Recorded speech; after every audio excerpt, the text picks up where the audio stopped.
Welcome to the Horror Unmasked podcast, where we unmask the monsters and explore the lore. I'm Amber. And I'm Lily, and today we will be dissecting Poltergeist. They're here! A family has been living in a house located in a neighborhood that the father, Steve, helped to build and sell. One night, the daughter, Carol Ann, sits in front of a TV with lots of static, hearing voices coming from inside. When Carol Ann speaks to the voices, she unknowingly releases spirits into the house. Immediately, strange things begin to happen as objects move around the house by themselves. The next night, a huge storm comes in, and the tree outside comes to life, breaking the window and taking their son, Robbie, and tries to eat him. Yum. And almost succeeds. Yeah, like literally. I honestly don't think that they really got there in time. They like the way they had it look, like he was already all the way in there. Yeah, literally. This only serves as a distraction. While the parents run outside to save him, the closet door opens up and swallows everything else in the room, including Carol Ann. Whoa. Wanting to get their daughter back, Steve and Diane call in a team of paranormal investigators. Dr. Lesh and her team have never seen anything like the disturbances in the Freeling home, capturing many of the spirits on camera and finding the exit to the portal. The investigators decide to bring in a spiritual medium by the name of Tangina Barons in order to find the entrance to the portal and bring Carol Ann back. Tangina reveals that Carol Ann is still alive, but trapped in the other dimension, held by a very dark presence. Meanwhile, Steve's boss comes to check on him and his family since he hasn't been to work in a while, claiming he has the flu. Mm-hmm. And we discover that the neighborhood was built on an old cemetery. Because that can never go wrong. No, never. Ever. He totally moved the bodies, for sure. Mm-hmm. Spoiler warning. Skip ahead. In the final confrontation, the group plans a rescue mission to get Carol Ann back by using a rope to connect the entrance and the exit.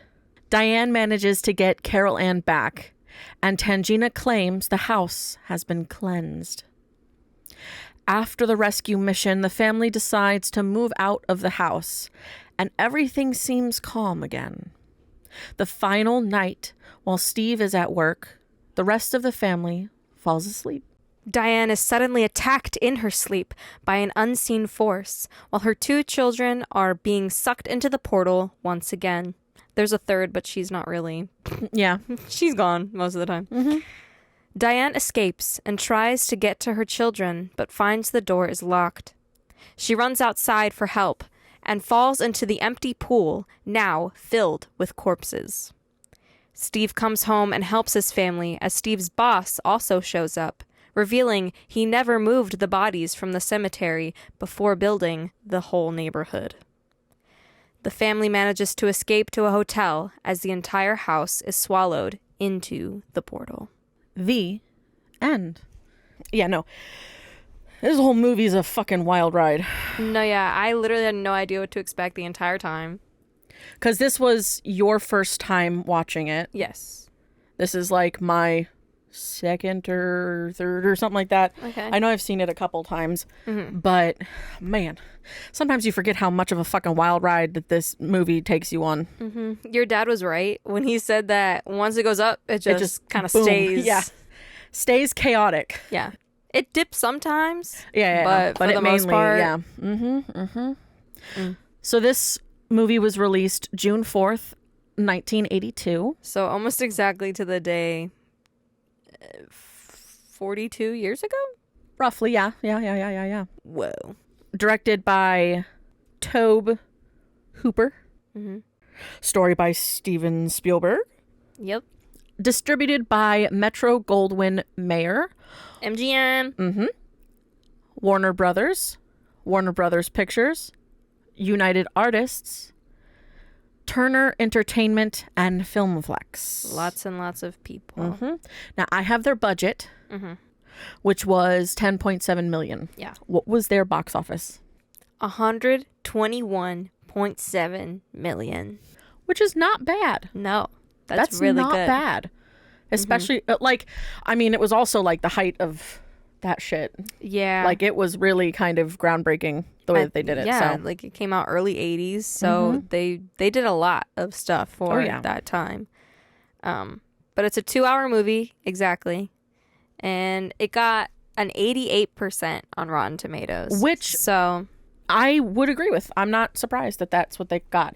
I might put a little lower in the 80s. Mainly only because... But that's just for the time. Of the time. Yeah. Because, there are some scenes where you're like, no, that's fake. Yeah. You can see that it's fake. But it's still like you expect it, Like the scene where the guy's ripping his face off and you can tell when it switches to a fake head. And then when they're running out of the house, when everything's exploding, like... the fake doll that she's carrying instead of her daughter. Yes. Yeah. Yes. Good stuff. All right. So our main cast, we have Heather O'Rourke.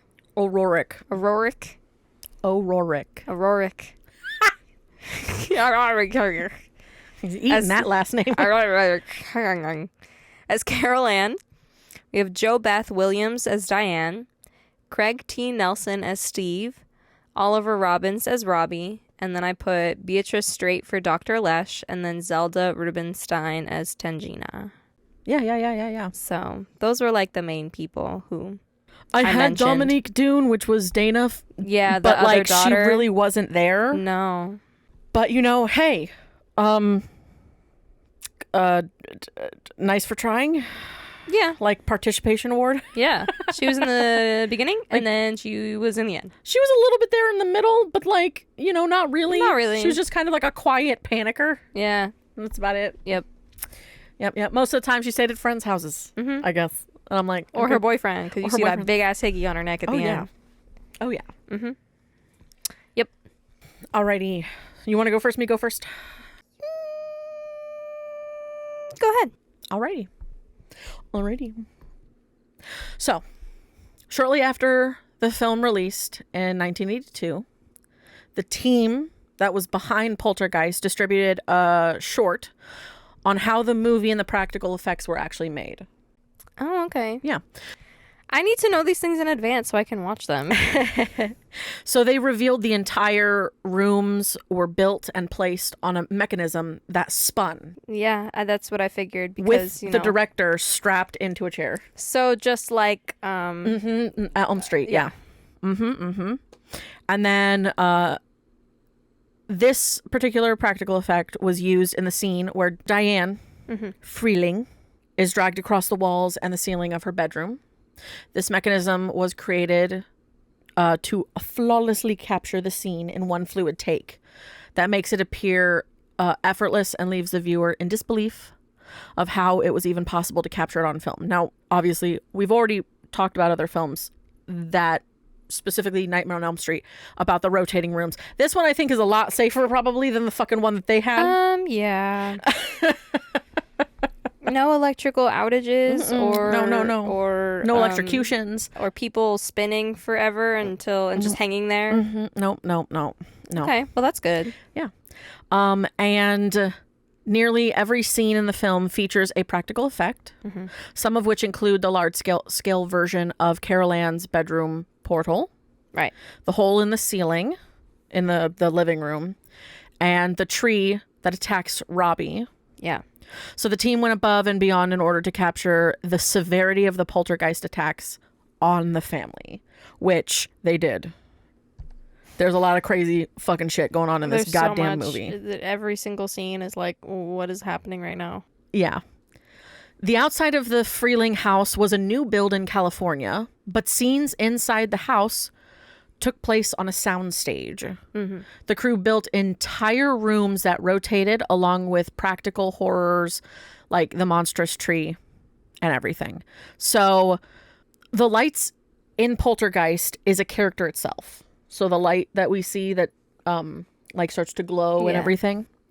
So the effects artist wanted it to feel like it was living and breathing and that it had its own personality. They use tricks like little square mirrors, strobes, fish tanks of water, and 4 large wind machines to direct and choreograph the lights in major scenes. One such scene is when the mother is about to enter the closet to try to save her youngest daughter, Carol Ann. Yeah. That's that big, all the wind and shit. So, in the very beginning of the movie, the very first real poltergeist kind of weird activity happens in the kitchen. Yeah. And that's with the chairs. It's like fucking musical chairs. The mom just plays around with that shit all day for hours. Okay, I will say that was so good. Like, it's like a little game she was playing with her kid and like the ghosts. These motherfuckers, I'm sorry, you gonna put your baby? You Right. gonna put your baby in a circle and be like, watch her get thrown across the room? It wasn't thrown. It was just... let's watch her get slid across the room by an unseen entity. Yeah. At first, I would honestly just be like, whoa, what kind of scientific, like, magnetic, whatever field thing is going on right now? My first instinct would not be ghost. No, my first instinct would be 100% ghost, because who the fuck and what magnetic field perfectly stacks those chairs in that shape? Okay, well, if I saw that first, then yeah, ghost. Because that's the first thing she saw. Yeah, but if that were the first thing to happen to me, just like the sliding thing, that's when I'd be like, Literally, those were the very first things is like, because it initially just is the chairs are pulled out from the table. And then the mom's like, why do you keep doing this? And then she looks away for 2 seconds, looks back, and it's in a fucking pyramid on the table. As her daughter's just sitting on the counter, hasn't moved at all. Yeah, yeah. So I'm like, thank goodness she was being logical there, because I feel like in a lot of movies, the mom would be like, why would you do that? Yeah. But it's like, girl, she didn't have time. Because here's the thing, so in the very beginning of the movie, we see Carol Ann in front of the TV talking to the TV. Yeah. And she's referred to them as the TV people. Mm-hmm. So in that scene, the mom looks over when she sees the big pyramid of chairs and is like, TV people? And the daughter's like, TV people, yeah. So clearly she's aware something weird is going on, because there's no fucking way your child who's like 6 is able to fucking do that. Yep. In the smallest amount of time with no sound. Right. So, in reference to the chairs, the crew built another set of chairs to look like they were stacked. So they had a set of stacked chairs that were built that way. So that when the camera was focused on Diane... So did they cut and then do it and then restart? Because I was wondering how they would do it in one When the camera was take. focused on Diane, they ran in and just swapped the chairs around the table with the stacked chairs. And just like took the mic away real quick? It was a continuous shot. I love continuous shot. I love one take wonders. So literally, the scene when you see it and she's talking to her daughter and pushes all the chairs back in, when she goes over and she's opening the cabinet underneath, and like grabbing something, that's literally the time frame they're doing the swap. I love it. Wild. I love it. Wild. One of my favorite things is like things done in one take. And you would know this because we've talked about Hill House. Yeah. And that like whole 5th episode, I believe, is just the first half of it is just one done take. in one take. Yeah. So the scene in Carol Ann's bedroom where the objects are flying around and making noises and all that kind of shit. Yes. It took ILM, Industrial Light and Magic. Got you. It took them 9 months to perfect that scene. That's wild. The team used an optical... 9 months? Yeah. The team used an optical printer, which has a projector on it that will project previous footage while filming new footage. Oh, is that why it looked like the thing flew into her? Yes. And like through her, even though it was a physical object? So the tricky part was that if one of the shots projected was not perfect, the team would have to begin all over again. Oh my God. So it had dozens of items flying around and through, and the head of the visual effects, Richard Edlund, described it as the most difficult sequence that he had ever contributed to. Yeah, I mean, how did they get like the flying effect? So I'm assuming what it was, since it's footage, I'm assuming they had some level of like green screen effect going on. And so they were filming one thing while they had film of some stuff going on already, and then filmed more stuff on top of it, kind of adding more to that chaos. Because what they could have done is like, you know, those like indoor skydiving things? Yeah, you could have put like one of the, Yeah, and then just threw a bunch of shit in there and been like, all right, cool. Yeah. I feel like that would have been really messy though. Yeah. And loud. Oh, and yeah. Things would just be crashing into each other and breaking. This was more like Controlled. controlled. Jinx. So, another classic scene. Just tie a bunch of stuff to a ceiling fan. Yeah. Was when one of the paranormal investigators, as he encountered some spiritual activity in the kitchen. Yeah. I feel like it was stop motion. Like they did a little boop, boop, boop, boop. Nope, Am I right? It was not stop motion. What the hell did they do then? So, Marty is this dude's name. The paranormal dude. He goes into the kitchen. He's like, hey, I'm going to make some food for myself, whatever. He goes into the kitchen, sees there's a steak. He puts a steak on the counter and then puts a piece of chicken in his mouth. Now, why would you just put the steak on the counter? I don't know. And just put it like without, okay. Yeah. So after he places the steak on the counter, it comes to life and begins to rip apart. First it inches its way as it across the inches counter. along the counter. Yeah, it inches along the counter like a worm, and then it like rips open and gets all gross and shit. So there was actually a puppeteer with his hand under the steak. Oh. And wires pulling it along. I feel like so stop that it motion would have been so much easier. So Marty then runs over and sees it and is like, what the fuck, as this thing's starting to go. Yeah. And he drops the chicken wing, and the chicken wing is full of maggots. Lovely. So he goes into the bathroom and fucking attempts to like gag himself to throw up. Yeah, as anyone would do. Yeah. So when he looks up into the mirror, he suddenly sees that there's like a gash on the side of his face. And that's when we watch as he starts to literally pull apart with his hands his own face. Yeah. So he like reaches, you see all of a sudden it very clearly transforms into a fake head. Yeah.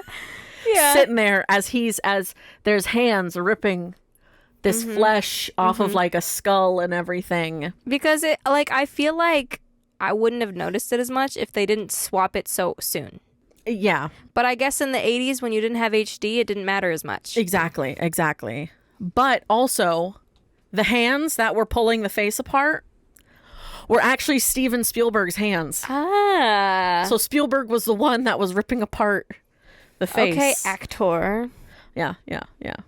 And then like a flash of light happens. He looks down, looks back up, and boom. He's fine again. He's fine again. So, and that dude is so scared by that event that he never comes back to the house he again. ran away and was like, fuck this nonsense. Okay. Yeah. So, our titular moment when Carol Ann is finally saved from the spirit realm, we get our final really intense moment with our huge scare of trying to pull her back in.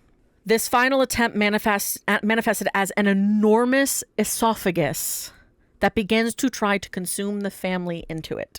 So that was wild. Insane. Because like a fucking, I don't know what it was, a tendril. It looked like the real portal for Coraline if it were just red and blood. Yes. And a tendril comes out and tries to like grab. Yep. It's gross. That's the other mother. It's gross. So this esophagus did not exist in the bedroom space, but it was instead constructed as a miniature that was composited into the scene. That's smart.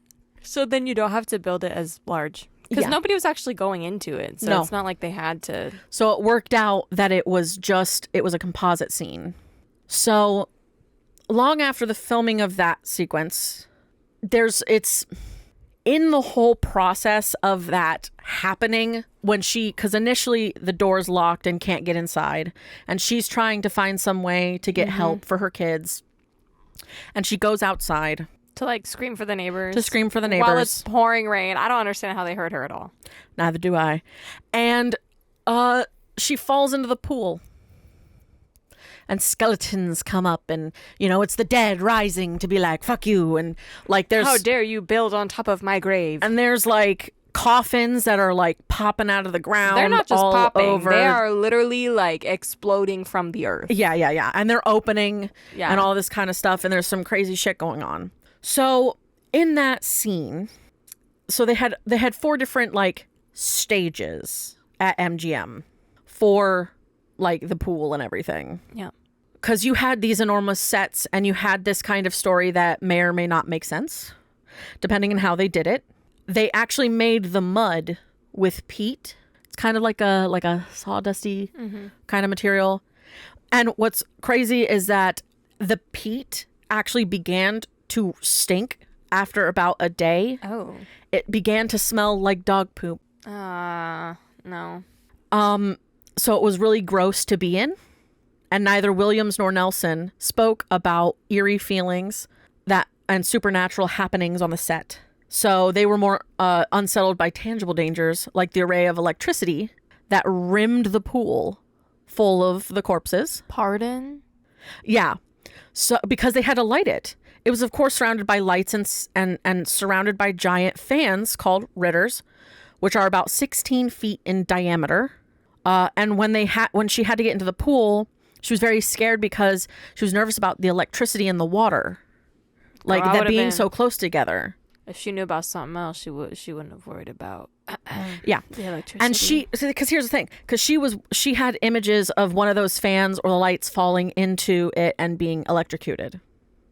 She even told Steven Spielberg that she was scared to do it, and he actually was like, "I'll tell you what, I'll get in with you." Aww. So he put on waders and he said, first of all, it's all grounded, so it couldn't electrocute you. That's so nice. He had everything grounded. Yeah. But way long after filming this, the actor learned an unsettling truth. So for her, she assumed that the skeletons were made by the props department. And as anyone would. Yeah. And a few years later, she ran into one of the special effects guys. And she said, "You guys made all those skeletons. That must have been really amazing." And he looked at her and said, "Oh, we didn't make them. Those were real. Those were real skeletons." No. Take a moment. Real. That's skeletons. Actually. Real peoples. Actually. Bonkers. The plot of the movie? That's you mean bonkers. That's actually the plot of the movie? Yeah. Yeah. So there's a lot of stuff, and I assume our lovely Lily here is going to go into it a little bit. Indeed. But there's actually associated with the filming of Poltergeist a curse. And a lot of tragedy happened. And we think that there's a strong chance that this specifically I really think that is this, the trigger to why there was so much tragedy. The movie is about building houses on top of a cemetery, disrespecting the dead and their bodies, and then you're going to use real corpse, like real skeletons inside this scene. Oh yeah. Was it just the pool, or was it also like the bodies inside the coffins, or do you know? The skeletons. Okay. Heard. The skeletons were real.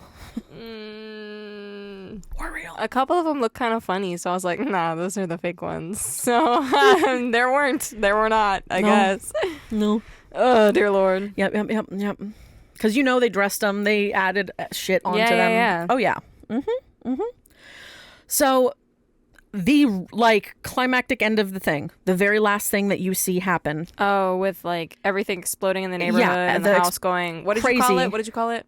I don't know if you remember. I don't remember. My mom is the one who said it. Ah, that's right. No, yeah, it went schwink. What did I don't even know. I don't remember. It did. It went schwink. Schwink. Because so the family home is sucked into a supernatural vortex as the movie's climax. This was requiring technician to build a 4-foot wide scale replica, shooting it in extreme slow motion as they yanked the house backwards into a high-powered vacuum. Oh my God. While also firing at the front facade with shotguns. Huh? And Why? there was only one take to get it right. Jeez, what is up with the one take to get it right thing? Y'all are really playing with fire here. $10 million to work with. That sounds like a lot of money for the time. For the time. So, you remember how much The Shining and shit were? I mean, yeah. But I think it's crazy that they're still sitting here yep, one take, let's go. We got it. Pardon? Pardon? I mean, y'all, you did the damn thing. Squeezles me? But Shit. if and when I work on a movie set and everyone's like, all right, we got to do it in one take, I'd be shitting bricks. Oh, yeah. One take is terrifying, especially because you have to think about it. They don't want to have to. The reason why sometimes they do one takes, especially with stuff like this, is because they don't want to have to recreate the replica. Yeah. And okay. It's just in things like that, every single person has to be on their A game. Yeah. Everybody has to be on pointies. Like, oh my God, imagine doing that and then the cameraman be like, I wasn't recording. I mean, again, the fucking chaos moment in the fucking Nightmare on Elm Street, that was in one take and that was it. I mean, they did it. Hell yeah, they did it. With all that fucking chaos, yeah, they did. They got lucky with that one. No, they really got lucky because some bad shit could have gone down. It did. I mean, it did, but worse. It could have gotten worse. People could have died. Yeah, people could have died. Like, dead. Like these corpses in this movie. Oh, yeah. Anyway. I'm going to save the little story bits for the other films for whenever Lillip is done. I'm a Pokemon. Alrighty, so it is now your turn. Pokemon? Lillip. She's a lily pad Pokemon. She's a water Pokemon. Even though I'm an Earth sign. What? And then, like, my other two signs, like my rising and my moon, are air. So, I don't know, man. Yeah. It's okay. All right. Anyway, that's not important at all. So, I've got a couple things in here. Mm-hmm. So, first of all, I'm going to talk about the lore of a poltergeist, or the poltergeists themselves. Yes. The spiritual entity. Yes. So it is German folklore dating back to the 1st century. And the word means rumbling ghost or noisy spirit. Sounds about right. Yep. I love accurate. rumbling ghost. It's very Mario. Yes, it is. Mm-hmm. Okay. So they're responsible for, obviously, loud noises, moving and destroying objects, and like opening and closing doors, mysterious fires, turning lights on and off, pinching people, biting, hitting, tripping, all the things. They love fucking with people. Just fucking with people, being little... Yeah, fucking with people and fucking with the environment is their big things. Yes, indeed. So they love a little chaos.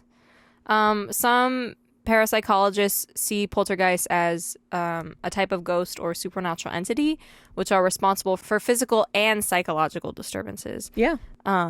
Others think that such activity originates from unknown energy associated with like a living person or location. Yeah.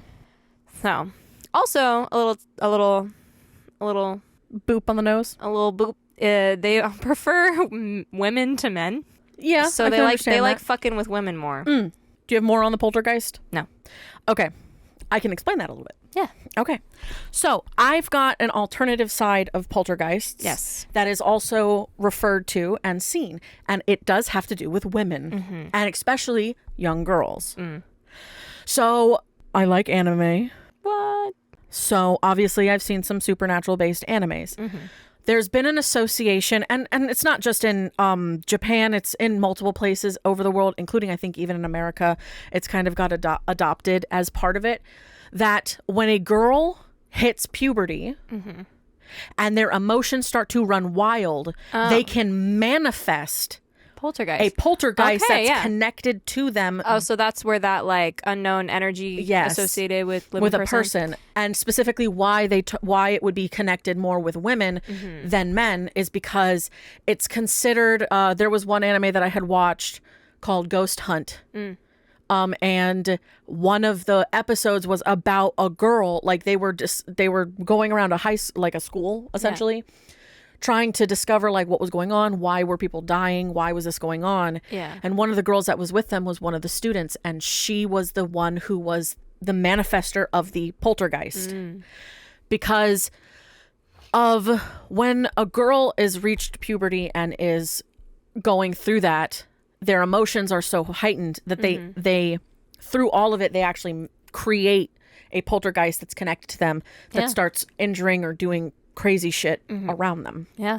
So that's one of the big contenders as to why. It has a lot to do with heightened emotions and heightened situations, which is also why sometimes... So just not, obviously not only like girls going through puberty. Like... No, but they're the very common one for it to be associated with because of the really heightened mental state that they go into. Yeah, and them not really understanding what's exactly to them yet. And then even we've seen movies and things like that of women who are older and who get into an emotional state that due to for whatever stress or whatever reasons, things start to act up around them because of that state. So that's also another reason. It has a lot to do with highly charged emotional states. Is also a big proponent as to how a poltergeist can be formed. Although we all know men can also get... Oh yeah, 100%. I mean, you have to think. Real crazy. Dipping into like the Harry Potter stuff. Peeves the poltergeist. Yes. He is a manifestation of all of the mischief of all of the students. He is the manifestation of the students. Which is why he is so crazy. Yeah. He's crazy. And you want to know a theory? Yeah. Thanks to the Super Carlin brothers. Love you guys. You're fantastic people. Always. Because I got to meet them once and they're fabulous. They believe that Filch is also a poltergeist. That he's actually a poltergeist, but he's a poltergeist that is the cumulative energy of the staff. Ooh. That he's like the manifestation of the staff's mentality of like keeping children in line. That's actually a pretty good one. Yeah. That's because he's always there so quickly. And I'm like, but you're a squib. How the fuck you get here so fast? You have to run, bitch. He a dead squib. Like, for real. No, but like, this one is different just because it's a super, super young girl who is long way to go until puberty. Yeah. It's just that the entities in the ground are more connected to her presence just because she has that youthful... The youthful light. Yeah, the youthful light that they were attracted to. So that's why they...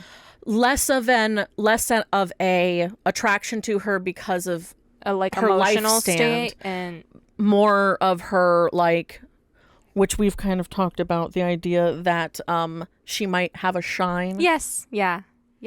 And actually the future films might actually back that prove up. Yeah, because like when I saw the static in the TV and there was like some sparkle in there, I was like, shine. Yeah. Shine. Oh yeah.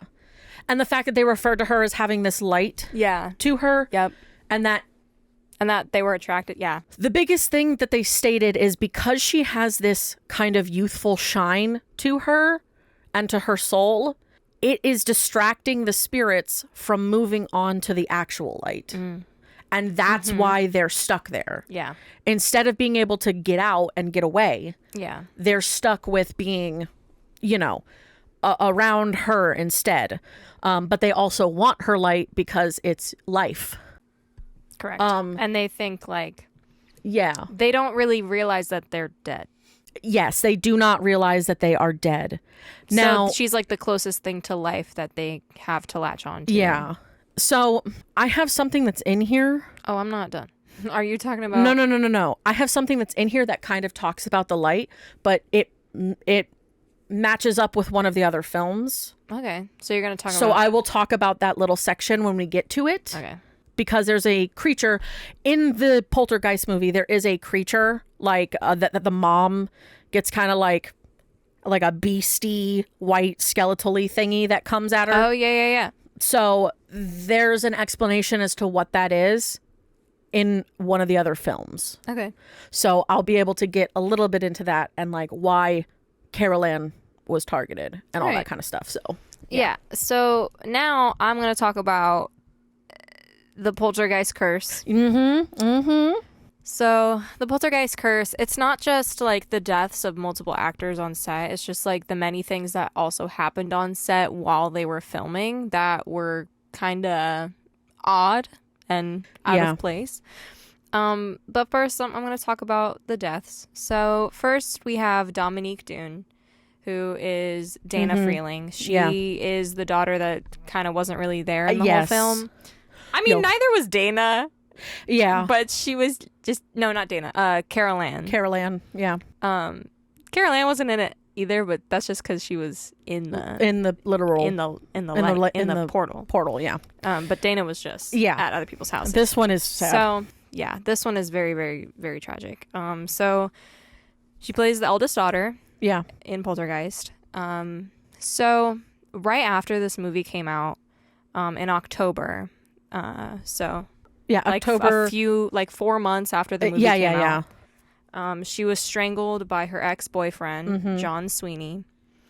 Which is wild. Yeah. Sweeney Todd. Makes me think about that. No, same. Yeah. She then fell into a coma, and 5 days later, she passed away at the age of 22. Which is insane. This was literally just a couple months after filming. And it's like...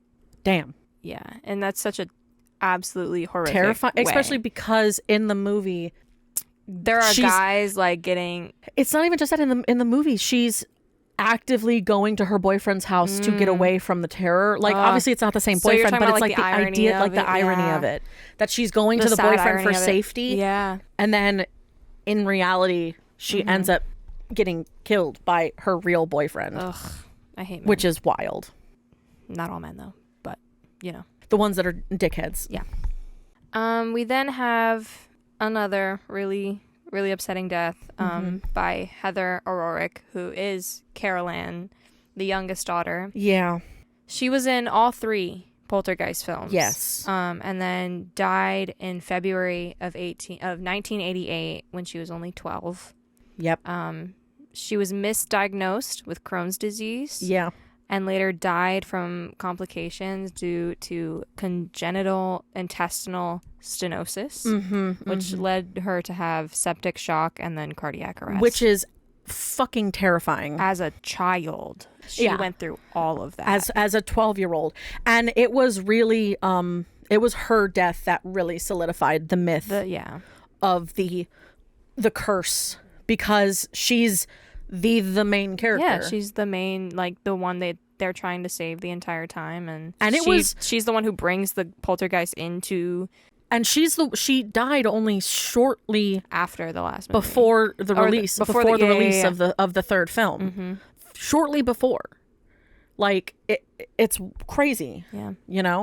I actually, when we were at Zach Bagans and they were showing us the room of all of the memorabilia from different horror movies and stuff. They had a lot of stuff for Carol Ann in there. Yeah.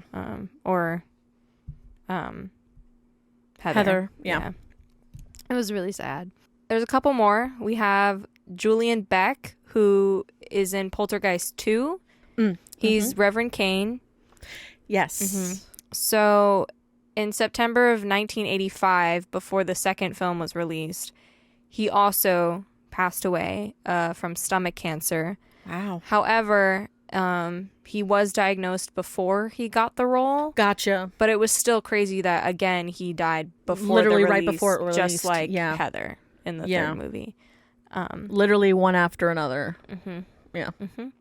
And then our final one is Will Sampson. He plays Taylor the Shaman in Poltergeist 2. Yeah. So Will Sampson is a real life shaman. Yes. He portrayed the Native American shaman in the movie. Yep. And then died in June of 1987 from complications from a lung heart transplant. Yeah. Yep. Yeah. And he was only 53. Yeah. Yeah.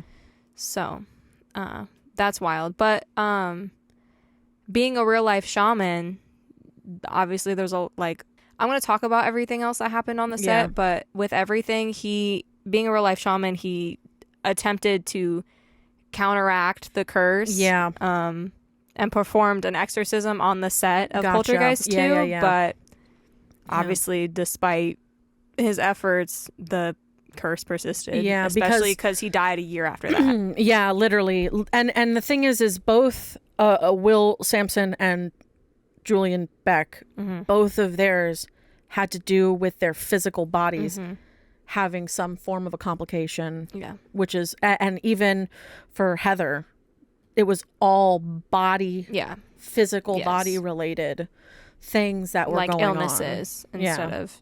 I mean, even the strangling. Yeah, all of them it's are all- very physical. But I will at least say this one because I don't know if you have this or not, because it's more of like, so Gary Sherman, who was the director of the third film, did not want to finish the movie after Heather's death. Oh. And unfortunately, he was contractually obligated to finish the movie. And they had to use a body double for Heather. Oh. He said it was the creepiest thing he had ever done, and he felt like releasing the film was disrespectful to Heather and her family. Well, at least he acknowledged it. Yeah. I feel like a lot of other directors would just be like, Yeah. let's get that money. And he really didn't want to do it. He was forced to due to contracts. Yeah. But yeah. That's really unfortunate. So you have some of the incidents but and there's- stuff? Yeah, a few more other incidents. So obviously there was like the real skeletons being Yes, used. the real skeletons, yeah. Which again we talked about. We think that's the reason why all they the were all curses cursed. start. Because it didn't like it was after the movie was like after the movie was released, that's when all the deaths happened. But obviously on set there was a lot of other stuff happening. Yeah, there were things going on set. And I think it's because they had all these real skeletons there. Yes. And so so Joe Beth said that pictures in her house would like fall off the walls when she came home from filming, like by themselves. And that like many other cast and crew members would also experience strange things like on set or at their houses. Yeah. So unexplained noises and equipment malfunctions and just just lots of stuff. And then Oliver Robbins, who played Robbie in the first movie, there's a creepy clown that he keeps trying to cover up with a jacket or something. Yeah. But the second time he does it, he misses, and at the end of the movie, it attacks him. Yeah. And during filming, when he was attacked by the doll actually malfunctioned and truly began to choke Oliver Robbins. Because he's got his like the. It's supposed to be that he wraps his arm around his neck and like pretends to like is trying to strangle him. But obviously it's a movie; it's not supposed to be real. But it actually was choking him, and so he had to be rescued by some crew members who actually noticed he was in true distress. Yeah. So because the thing is he actually called out saying he couldn't breathe, but they thought it was just acting. He was improving. That's why I feel at every set, like no matter what you're doing, things can go wrong. So that you need to have like a safe word, or a safe signal if you can't speak. Exactly. And the thing is because it took them noticing his face changing color that Spielberg actually sprinted in to stop it. Gotcha. Like he was ultimately okay, but yeah, it's. Dangerous stuff that happens on the sets, and like you really need to make sure, especially if you're working with children. Yeah. Like there has to be safety precautions. I mean, even when we were talking about the Saw films, one of the traps, which is the one where it turns the body. Yeah. When they were testing it, a real person, the stunt double, got up in it and was being tested in it, and the mechanism literally started to work as intended. No. And his head started turning farther than it was supposed to. So he had to yell out to tell them to stop. Because in the film, they have to build them so that it would look like and work the way it's intended. But they put in safety mechanisms so that it doesn't really, go that far. So, but safety mechanisms can malfunction. So you really have to double, triple, quadruple check that. Yeah. And you have to build in safety precautions for every inevitability. For sure. There's one more thing that happened on the third Poltergeist movie set. So there was a fire that broke out. Wow. And destroyed a big part of the set. Yeah. Just randomly. No one was hurt. That's but good. The accident obviously added to the curse. Yeah. So yeah, there's just lots of crazy things, lots of tragic deaths. Yeah. But yeah, because the curse definitely kind of followed it through the different movies. So I will get into the little summaries going on. Indeed. So this is It won't be as intensive as I did for the Chucky stuff. These ones are just pretty small little snippets of like what to expect if you watch the movie. So for Poltergeist 2, the Freelings have escaped their haunted house, which is now being studied by paranormal investigators. You mean the house that no longer exists? Yeah. Okay. Including Shaman Taylor. Mm-hmm. When Taylor realizes that the beast, aka the evil entity that latched onto plus Dana. No. Carol Ann. I keep wanting to call her Dana. Carol Ann. I love how there's a Dana and a Diane. I just caught on to that. Yeah. But the beast, who's also that white creature, the skeleton thing. Yeah. From the first movie, is that the beast is masquerading as Reverend Kane. What? And he knows where young Carol Ann now lives. Because they did say in the first movie that it knows their fears and like is inside their minds. So, yeah. So Taylor goes to warn the family that their daughter is in danger again. And to protect Carol, her father, Steve, and the rest of the family must plot to take down the beast. Now, the part that I have is about Reverend Henry Kane. So he was the leader of a doomsday cult in the early 19th century. Okay. And professed to his followers that only he would be able to save them from the horrors to come. Okay. And deliver them to the promised land. In actuality, save them from damnation. In actuality, Kane was a madman, intent on killing his followers and himself. Oh my God. In a bid to use the strength of their combined souls to gain tremendous power in the afterlife. Whoa. So Kane tricked his flock into sealing themselves inside an underground cave where they did eventually die. And Kane was seemingly able to accomplish his goal. Oh, so he like did it. Okay, all right. Becoming the entity seen in Poltergeist as the beast. The reason Kane targeted and abducted Carol Ann in Poltergeist is that the intense life force she emitted could be used to lure other souls into his possession. That's okay, because I was kind of confused with the whole why he kept her so close, why the beast kept her close. It was when they had Tangina like come in and she was all, the light, go towards it. No, stay away. No, go toward. I was like very confused with what that was. Yeah. But that makes a lot more sense. Yeah. So it lured the other souls into his possession and away from the brilliant light that allowed them to cross over to their eternal reward. Okay. When his initial attempts were thwarted, Kane reverted to his human guise, hoping it would make it easier to turn the Freelings against one another and make Carol Ann vulnerable. Wait, so were all the original people in the second? I believe so. Maybe not everybody, but I'm not 100% certain. I did not look at their cast list. Well, it definitely couldn't have been. But they did have like. It couldn't have been. They had the parents. Dominique, unfortunately, because Craig T. Nelson is in there. And then what about Joe Beth? I would assume so, but again, it's not 100% certain. Yeah, because it's Carol, her father, and the rest of the family. Okay, so I didn't look too deep. Yeah.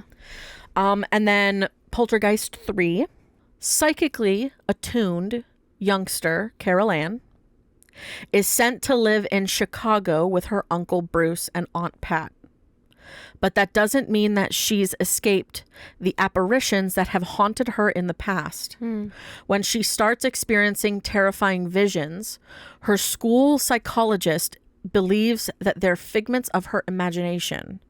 But this becomes hard to believe when ghostly foes start inhabiting the mirrors in her relative's high-rise apartment. Okay. So I definitely think she has a shine. Oh, for sure. She gives me Danny Torrance vibes so hard. Yeah. I was watching this movie, and the minute she was like, they're here, I was like, girl. Yeah. This is the red rum all over again. Yes. Yeah. Red rum. Red rum. Yeah. I'm pretty good at that. It was that. What's the man in his mouth's name? Tony. My guy. Tony. Yeah.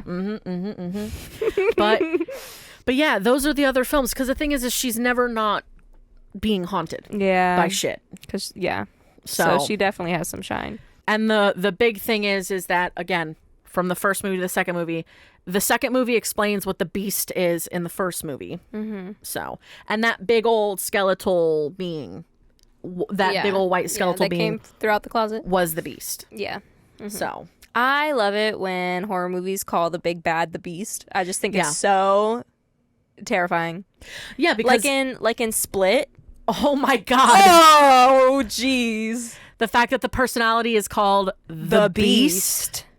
And we get to see why it's called the Beast. And just that scene at the end of it where it's just like, you're clean. And I'm like, oh, no. Awful. Step away, sir. Step away. James McAvoy. James McAvoy is a goddamn legend. He really is. Like, how do you go from child baby to the Beast? He was also Tumnus. Yeah. How you get this? How? Are you talking about from Narnia? He got range. Yeah. From Narnia? Yeah. Yes. Mr. Tumnus. I love Mr. Tumnus. I love He's Mr. Tumnus. He's the best. Mr. Tumnus. And then we also got fucking Becoming Jane. This man's got range. I still have to watch the other stuff that has him in it continues the Split. Yeah. I've seen everything. It's so good. I have to see the other one that's in that group because I've heard it's very good. It is. Alrighty, you got some one stars for me? I do. These are kind of disappointing. They're not all that interesting. They're kind of just like meh, but whatever. All right. What a waste of time. I watched this movie hoping it would be scary since it's very famous and everyone was telling me I should watch it. So it started out pretty well. Then it just went downhill. I mean, a tiny lady with helium voice and ugly looking clown doll? Come on. She's a real person, dude. Right? Why would you say what that? she actually that's what she sounds like. Like, how dare you? Which, your dad was also saying that she's a real psychic medium. She is, yeah. So, just thought I'd throw that tidbit in there. The story isn't even trustworthy. I don't understand what you mean by that. And nothing scary happens at all. I can't believe how this is considered as a horror movie. One of the worst movies that I've ever seen. The scariest thing about this film is that it got 2 sequels. Why is that always everyone's excuse? It's so terrifying that it got any more movies.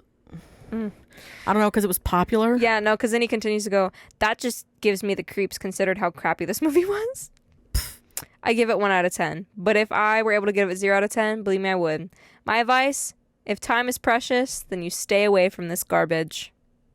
No, you should always watch Poltergeist. Yes. You should always at least watch it once in your lifetime, yeah. And think about it in the 80s setting. Yeah. Like, you really have to, like, know that this is, like, I feel like this movie is... Y'all motherfuckers try and act like this movie's trash and there's, like, random weird shit. I'm sorry, but... they had a very consistent Friday the 13th had some very obvious SFX going on there, too. Oh, yeah. And that's an acclaimed by many horror aficionados as a great film. So I don't want to hear none of that booty-ass talk. Yeah, because if you were in the 80s watching this, I know damn sure you'd be like, this is the best thing I've ever seen. Yeah. Because the effects here, I feel like were groundbreaking for the time. Again, turn on your PS5, play some games, then go back to your PS2 and tell me what you think. Yeah. Yes. Yeah. Because I know for a damn fact there was a time when you looked at the PS2 and was like, God damn, this is great. This is incredible. This is the best thing I've ever seen. It would give you a fucking migraine if you tried to play it for 30 minutes. It's like watching TV not in HD. I can't do it. Can't. It'd give me a headache. Yeah. Nope. Which is, you should try watching this movie in HD because that's how everyone saw it in the time. I know, right? Go ahead. Then you probably have something different to say. Yeah. Anyway, next one. So your daughter is missing behind a stack of furniture, whole house ravaged by a storm, and after finding that your daughter is not dead, but is indeed a clown figure behind a blanket, you give a shrill, casual laughter with your other daughter going, I'll look for her, as if nothing just happened. This is just one example of the cheesiness. No, because the sigh with the giggle is to suppress the panic cry because she thought she was dead under She that thought blanket. her daughter was dead. And when she pulled the blanket and saw it was a clown, she laughed and was like, Oh my "Okay, God. it's not her. Now we Thank gotta go God. find her." Yeah. I will just write what I wrote on Twitter on the anniversary of this watershed movie. Fucking people. Just watched Poltergeist for the first time in my life and turned off after the 40-minute mark. Pure unadulterated trash and hot garbage. You just said the same thing twice. Yeah. Completely overrated and cheesy. Again, you just said the same thing twice. Then again, never liked any of Spielberg's movies. Wow. You're No. You're a broken human. Just wait. One of the most overrated directors of all time. Came to watch Possession of Spirits, and this guy turned into a Disney-fied fantasy version with Universal Park Ride theme song in the background. What? Complete with Tree Monster, or God knows what creature, as if Swamp Thing got merged with Exorcist. He is like Stephen King's movies. All bland, generic, and boring. Just because majority hypes up something, and he is Steven Spielberg, doesn't mean it has to be gold. Avoid. You're just stupid. What the fuck? I don't know, man. He shot on two people. That's what I'm saying. That are amazing. That's where I was like, hold on, it gets worse. Because then he starts to shit on Stephen King. And Stephen King, I say, to me personally, is one of the most genius minds we have today. Yeah. He's a fucking prolific ass horror icon. Like, even if not all of his works are good, he has so many things that are so incredible. He's fucking Stephen King. Like, hello? Hello. And I'm not going to lie to you. I've always really loved Stephen King, but I think it took me until we started doing this podcast to really appreciate how much work he does. how much work he has done. Exactly. I mean, this man is not someone you just like shit on and think you can get away with it. Not at all. No. So. I mean, for fuck's sake. I'm just talking about like just their works in general. Shit that they're well known for. Oh, so both of them. So this is for Steven Spielberg. He's got Schindler's List, which is one of his most well-known things. Yep. Jurassic Park, Jaws, E.T., Indiana Jones, Ready Player One, West Side Story. He did Ready Player One? Yeah. West Side Story? Oh, that's right. He did Saving Private Ryan. Oh, yeah. That is such a... The Color Purple. He did that too? Yeah. Back to the Future. Oh, my gosh. Look... When I say this man, he's done the Jurassic Parks, all the Indiana Jones, the Goonies. How dare you? How dare you? He did Hook and Gremlins and Shrek. Oh, yeah. What the fuck? He did Shrek? He did Shrek. He did. I didn't know he did all of those. Oh, my gosh. Men in Black. Mm-hmm. Fucking Twilight Zone. The movie. This man is a fucking... And don't even fucking get me goddamn started on Stephen King. We've got It, The Shining, Misery, Carrie, The Stand, Pet Sematary, The Green Mile, for fuck's sake. Yep. There's The Mist. Yeah. You know, Salem's Lot, which is so famous and so prolific. The Long Walk. We've got Dr. Sleep, The Dark obviously. Tower, yeah. The Dark Tower. Oh my God. Firestarter. We've got there's no fucking way that you're gonna shit on this both man. of these people. Both Stevens you can't say shit about. So we're just gonna ignore what you have to say. It's just wild. Man has written over 70 That's like books shitting in on his life? that's like shitting on H.P. Lovecraft. Yeah. It's I don't know. I think it's hilarious how people will shit on someone that they could never measure up to. Like, how are you going to sit here and just like absolutely rip into someone who has done incredible things, and what have you done? oh yeah. Like, unless that person is like a really shitty, terrible human being and like their work is also really shitty and terrible. It's like shitting on, in the special effects world, it's like shitting on Rick Baker and V. Neil. Yeah. Yep. Don't do it. How dare you? Don't you do sully it. their names. Don't you ever. Don't sully their goddamn names. Mm-mm. You can't do it. Don't do it. You can't. There's a reason that they had so many fucking awards. Hello, the lady, the legend of our Beetlejuiced heart. Uh-huh. Come on. Uh-huh. And I mean, God, fucking Rick Baker's got so much shit. Oh, yeah, for sure. Unreal. Do you know V. Neil's, like, if she was brought back for Beetlejuice? Under the IMDb page, it doesn't have her listed. Okay. But I don't know if Johnny Depp actually is going to be in it. I don't think he's in it. I don't think he's in it. But that's so confusing to me because I thought they released the cast list and he was, like, in it. They even released promotional images. Yeah. But then they released new promotional images because now we have Beetlejuice's wife. Yeah. And shit. So I don't know if the cast list got changed. No clue. They also sometimes do that where they will have someone in there that's listed, change it, and they're kind of like a secret cameo kind of thing or secret like moment that appears. Because they didn't take William Dafoe. Like, we weren't 100% certain whether or not he was, but he definitely is now because he's been in the new promotional stuff. I'm not going to lie to you. What? I've seen the trailer, and I've seen Beetlejuice's wife, and she's gorgeous, and everything is so good, but I feel like it's something I've seen before. Well, we'll have to wait and see. So, remember, it's Beetlejuice. So, I have obviously everyone's got a lot of high hopes for this because the cast is incredible, and it's also been so long since the concept of having another film. So, yep, and there's a part of me that believes, I don't know how long they've been filming Beetlejuice. We will get into that because that is one of our later films that we will be doing. But, I do not know when the filming of it started because I know that we had the Beetlejuice house and that shit popped off, like having Beetlejuice and all the merchandise and stuff.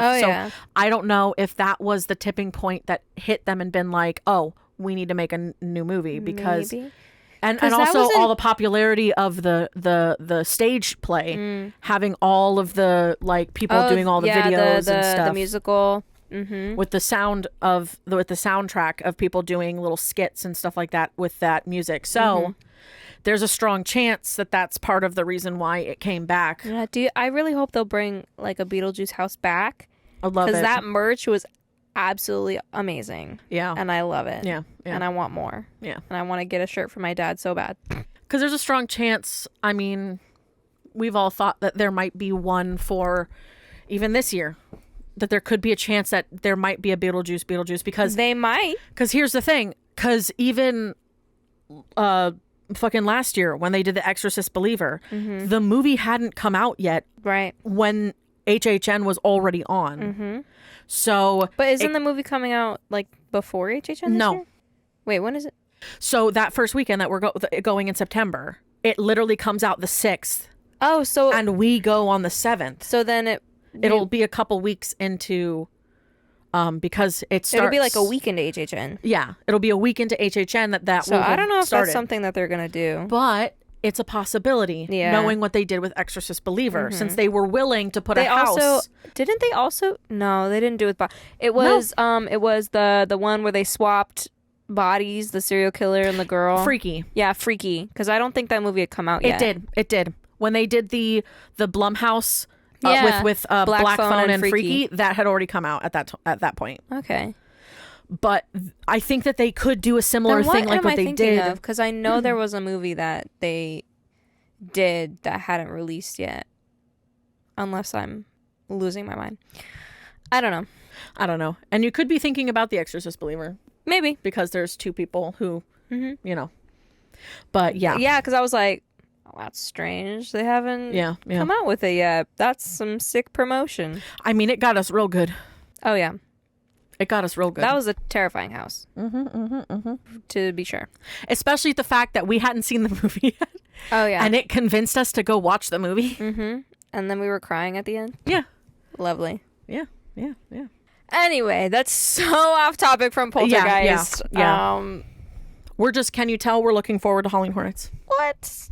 I'm Yep, totally yep, yep, yep, yep. not. We can just we can skip past August through November altogether. Hello. Yeah. No, if that were to happen, I would Cry? You have no idea. I'm like, I want fucking, God, I am so fucking I want excited. spooks and screams and merch and And fog. good foods. And good lights. foods. And costumes. Yes. And fun shit. And scare actors. Yes. Yes. And late nights. Yes. Mm-hmm. Lots of fun. Cannot wait. Same. All right. Alrighty. So I think that's good. Our next episode is going to be Scream. Rip headphone users. Yeah, rip. Or anybody who's in a car who hooks it up to their stereo. Or like blasts it. Oops. My parents. Sorry. What? Love you. But yeah, it's going to be Scream. We look forward to that. We love this series. We fucking love this series. I'm not going to lie. The first time I watched it was last year, but it's still a banger. It's very good. And all of the movies are very, very good, including the newer ones. Yeah. Rip. There being a seventh one. Rip hard. We won't get into that.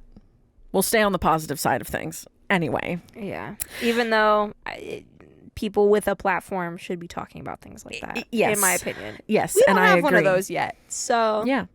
And someone else got away with bullshit and is still getting cast into their shows. So, hey.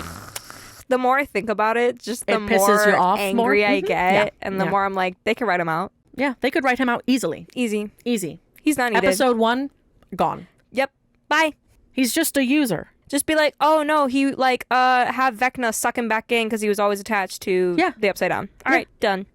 Like, fucking, we don't need him. No. Like, he was just a user and an abuser of her and her powers. So, fuck it.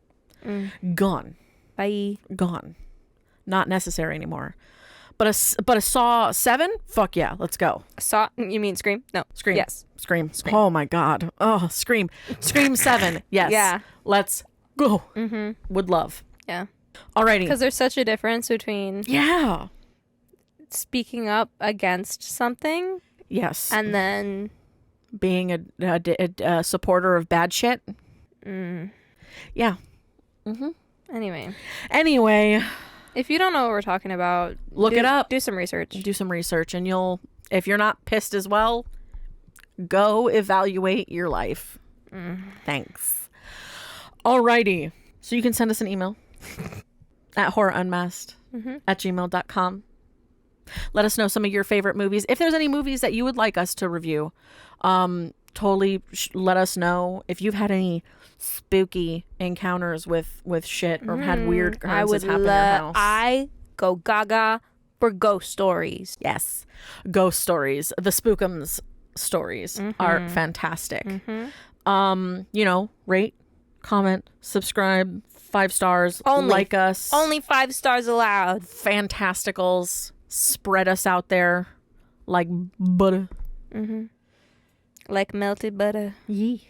Just getting everywhere. Could follow us on Instagram and Twitter, X, at Horror Unmasked. You can listen to us on Spotify, Everywhere. iTunes, Amazon Music, Audible, Pandora, and YouTube at Horror I have Unmasked trouble Podcast. remembering all of that. And I think with that, There's only one thing left to ask. Will you fear? or will you fear not?